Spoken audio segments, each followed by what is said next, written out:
Julian and Carolyn decided to go out and have a picnic lunch at the waterfall on Julian's family's property. At some point along this short, bumpy road, Julian spotted what looked like roadkill. This roadkill, it looked bigger than he was used to seeing. Carolyn, she didn't see it, and so Julian parked the car and they set up their picnic lunch, and they were there for about an hour, and then around 2:30 p.m. they realized it was time to go. And as soon as they began driving down this road, Julian remembered the strange roadkill he had seen on their way in. He stops the car right in the middle of this dirt road, and he turns to Carolyn and says, "Hey, I think I drove past it. Do you mind if I just hop out and run back?" And sure enough, he spots off to the side the roadkill. Still not even sure what it is, he reached down and he moved the branch to get a better look. And right as he did that, everything went black. A few minutes later, Carolyn, who was still sitting in the car waiting for her boyfriend to come back, sat up in her seat and turned around, expecting to see Julian come bounding down the road toward her. But when she looked out the back window, all she saw was this dirt road that kind of bent off to the right out of view and thick trees everywhere. Her boyfriend is nowhere to be seen. But after several more minutes went by, her annoyance turned into concern. Was Julian actually okay? And so she opened her car door and she looked down the road in the direction it turned to the right towards the waterfall, and she froze because there was something standing right in the middle of the road that her brain simply couldn't process. She wanted to turn and run. She wanted to scream for help, but she couldn't. She was just frozen with fear, staring at this thing in the middle of the road. And then seconds later, this thing began moving toward her. Around 3:30 p.m. that day, Julian's mother, who was at the house, realized her son had still not come back from his picnic. But after waiting on the front porch for 30 minutes and him not showing up again, she got really concerned. And so she went down onto their driveway, and when she reached the top of her driveway, she just turned. She happens to glance along the chain link fence that ran along the front of her property, and she noticed there was a plastic bottle that had been jammed through one of the chain links. She pulls the bottle out of the fence and she realizes there is a tightly rolled piece of paper that's inside of the bottle. And as she's reading it, her heart starts to race and she covers her mouth. This note was clearly intended for her to read because it was about what happened to Julian and Carolyn that day. The note, which was covered in all these strange satanic symbols, it generally communicated that Julian and Carolyn had been kidnapped. And so long as the family did not contact police, they would be returned. It didn't really specify what they were going to do to them, and there was no ransom. It basically just said, you better not tell police or else. Well, Julian's mother was terrified, and despite this threat, she still called the police. And so the police, they came out to her property, they inspected the note, and right away, they noticed at the bottom of the note, it was signed with the initials ONA. And so those initials, combined with these strange satanic symbols, led police to discover who ONA was. ONA was a cult. It was the Order of Nine Angles, and they are a self-professed satanic cult that operates primarily in Europe, but also has chapters in the United States, in Canada, in Russia, and also in Australia. This cult believes that Christians are the enemy of the world, and they need to be destroyed in order to institute a militaristic new world order they called the Imperium. This cult openly advocates for, and apparently practices,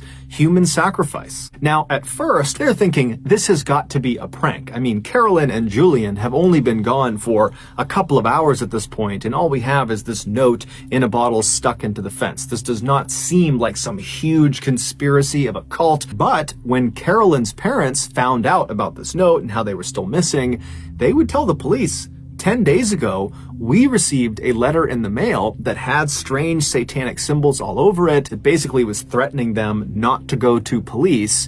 But 10 days ago, they had no reason to go to police. And so they had just kind of dismissed it and not told anyone. But now it seemed fairly obvious that whoever was behind the kidnapping had clearly been watching both of their properties prior to the attack, which meant this was likely a more sophisticated kidnapping than it seemed. The police launched this huge air and land and search all over Julian's family's property, but despite looking everywhere, they found no sign of the young couple. There was just nothing. And over the next few days, when still there was just no sign of Julian or Carolyn, the police began to prepare for the worst. Then something totally unexpected happened. 7 days after Carolyn and Julian went missing, a farmer was driving along this winding back road up in the mountains right near Alpine National Park. It's about 250 miles to the north. And so as this guy is driving along this road, he sees up ahead this young man and young woman who are barely wearing any clothes come stumbling out of the forest and kind of plop down on the side of the road. The farmer rolled right up next to them, and he rolled his window down and asked, hey, are you guys okay? And they got up and they kind of stumbled their way over to the car, and they introduced themselves as Carolyn and Julian, and they pleaded for his help. And so the farmer helped them into his car and he drove them to the hospital. It wasn't long before the police learned that Carolyn and Julian had been found and they were alive. And so very quickly they rushed up to that hospital near the national park. And when they got there, they spoke to doctors who would say, Carolyn and Julian are very traumatized. They're horribly sunburned. They're covered in bug bites, but they're okay. They're going to survive. And so the police went into Julian and Carolyn's room. They said, look, I don't mean to just jump right into the trauma you've just experienced, but we really need any information you can give us about what just happened. Who did this to you? Who brought you out here? Because if it's ONA and they're out in the Alpine National Park, we need to get out there and we need to stop them. And so Julian and Carolyn would both independently sit down and tell the police what happened to them. Here is the account that both Julian and Carolyn gave to police. 7 days earlier, when Julian reached down to kind of get that branch out of the way to get a better look at this thing, he heard sudden movement behind him, and as he turned, he didn't have a chance to see what was behind him, but he felt something hard smash him in the back of the head, and it knocked him unconscious. When he woke up, he knew right away that a significant amount of time had passed, because now it was dark out, and when he was struck, it was broad daylight, and he looked around him, and he had no idea where he was. He was in the middle of this forest, he had no clothes on, his wrists and his ankles were tied together, and he moved around, and he realized he had been tied to a tree that was right behind him. And then, amazingly, when he looks down, right next to him, underneath some leaves, is a knife. And so he's thinking, how in the world is there a knife right next to me? This almost seems like it was placed to be here for me. He picks this knife up, and he's able to cut the restraints, and then he's free. And so he takes this knife, and he has no idea where he's going, but he needs to get away. He doesn't know if whoever brought him here is going to come back. And so he just picks a direction, and he starts running.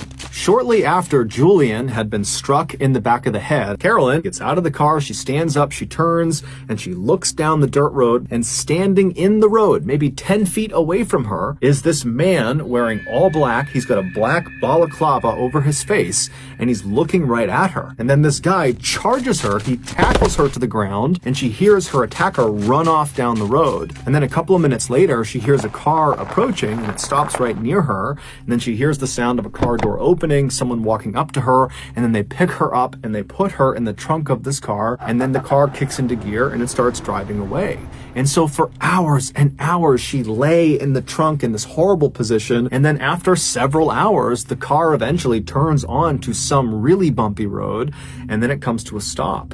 And then she hears the sound of the driver open the door, the trunk pops open, and then this person pulls the blindfold off of her eyes, and he picks her up and he throws her on the ground. And then after he shuts the trunk, he walks over to Carolyn and he grabs her by the wrists and he begins dragging her into the woods. And after several minutes of being dragged, she gets dropped, and then this man with the balaclava, he walks back to the car and he gets a shovel. And when he walks over to her, he makes a special point of showing her the shovel. And then he rolls her onto her side, so she's positioned in such a way that she can see what he's doing. And then right in front of her, he takes that shovel and he begins digging a hole in the ground. And so Carolyn's watching him and she's thinking, he's digging my grave. And then finally, when the hole was apparently deep enough, he picked her up and he threw her into the hole. And so Carolyn at this point is literally anticipating death. And so she wriggles herself onto her knees and does the only thing she can think to do, which is just to pray. And so as she's sitting there kneeling and praying, she hears the sound of her attacker walking off. Now, the hole was deep enough that she actually could not see where he was going. But even with this guy potentially gone, she was still in a perilous situation. She's stuck in this hole. She can't go anywhere. She's still tied up, and the temperatures are dropping rapidly, and she's got no clothes on. After Julian had managed to free himself, he had begun yelling out for help. And at some point, a voice yells back to him, and it's a voice he knows very well. It's Carolyn. And so in the darkness, he's kind of fumbling through all the trees, and finally he reaches her and he finds her in this hole screaming out for him. They're just so scared that this attacker is going to come back that Julian just hops into the hole, he cuts the restraints, and then Julian helps Carolyn out of the hole. And at this point, Carolyn can barely walk, but still they're desperate to get out of here. So Julian's kind of holding Carolyn up, and they begin to walk away from this hole site. And as they're leaving, they begin scanning around the area in case, this attacker has left something else on the ground. And sure enough, as they're leaving, not far from the hole, they spot lying up against a tree a sleeping bag, and rolled up inside of the sleeping bag was some food and some water. And so Julian and Carolyn, they can't understand how in the world this has happened. Both the horrible luck of being kidnapped and brought out here, and the unbelievable luck of finding life-saving supplies just laying nearby. They grab the sleeping bag, they grab the food and water, and they take off running. For the next 48 hours, the couple roasted during the daytime, and then at night, the temperatures would plummet, and they'd be freezing cold, and they'd get inside of their one sleeping bag, and they'd shiver together and do their best to ration some food and water. And they're telling themselves, to stay positive, that eventually, if they just keep on moving every day, they're going to find a person, they're going to find a road, they're going to find something that will save them. But to their horror, as they're stumbling through this mountainous, treacherous terrain, they found themselves stumbling back into the same area they had tried to run away from. There was the hole in the ground where Carolyn had been thrown inside of. Now, luckily, when they arrived back at this site, there was no one there. And it would turn out this accident likely saved their lives, because as they looked at this site, they saw propped up against a tree was a backpack. And so they ran over to the backpack, they opened it up, and there was food, water, some clothing, and a map of the area. Now, again, the couple is totally dumbfounded why they are just happening to find these life-saving supplies right when they need them. But at the same time, they're thinking, okay, well, if these supplies are sitting here, then certainly the person who has left them here, their attacker, they're going to be back soon. And so they just grabbed the backpack with everything inside of it, and they took off running. And for the next 5 days, they used that map as best as they could, and they eventually stumbled their way through the terrain, and eventually they reached that road where they stumbled out, and the farmer driving along the back road, he spotted them, and he brought them to the hospital. After hearing this story, the police very quickly organized a massive search around the area. They don't find the man with the balaclava. They don't find any sign of the ONA, but they do find that area where that hole had been dug that Carolyn had been thrown in. And when they searched that area, they found the shovel, they found some rope, and they found some duct tape.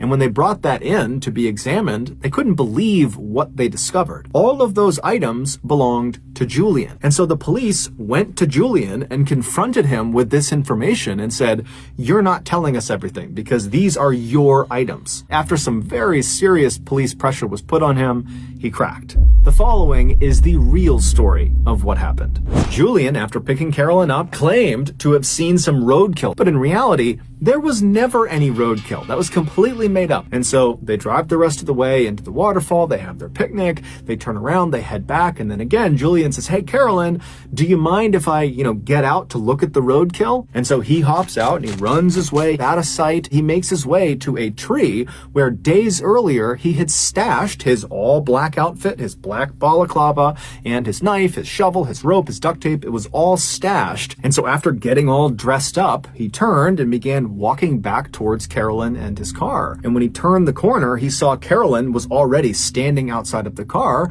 And so he charged her, he threw her in his car, and then he got all of his supplies, he threw those in the car too, and he began driving away. And for 6 hours, he drove north all the way up to Alpine National Park.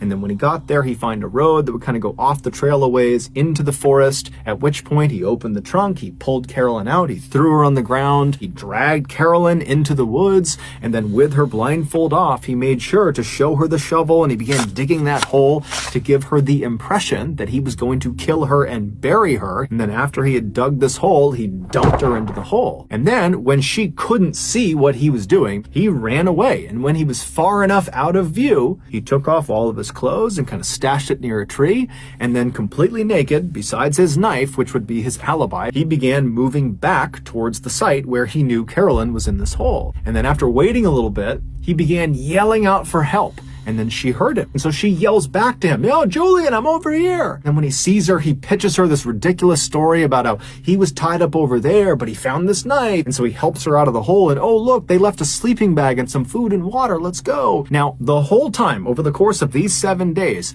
Julian knew exactly where he was.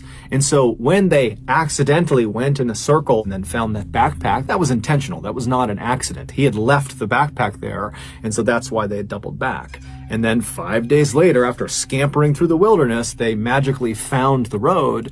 But again, Julian knew where the road was. He had intentionally stayed out for the days that they were out there. And so after Julian tells the police all this, the police are like, okay, well, why did you do this? Julian would say, you know, he and Carolyn were both very committed to their faith, and they both believed in not having before marriage. But over time, Julian had gotten to the point where he just couldn't wait any longer. And so he had staged this entire kidnapping in order to hopefully coerce Carolyn into having sex with him. And so at the end of those 7 days, Julian finally just gave up. And so that's when they magically made their way out to the road and were rescued. Julian would also tell police that he was the one who wrote those notes prior to the kidnapping in hopes that they would believe the Order of the Nine Angles was behind all of this and he wouldn't get in trouble. Prior to his trial for kidnapping, Julian was out on bail and he decided he would just try to flee Australia. He dyed his skin a darker shade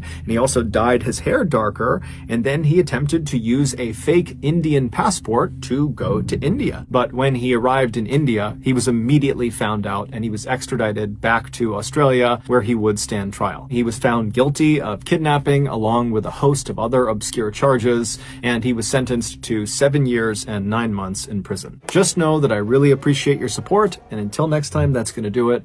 See ya.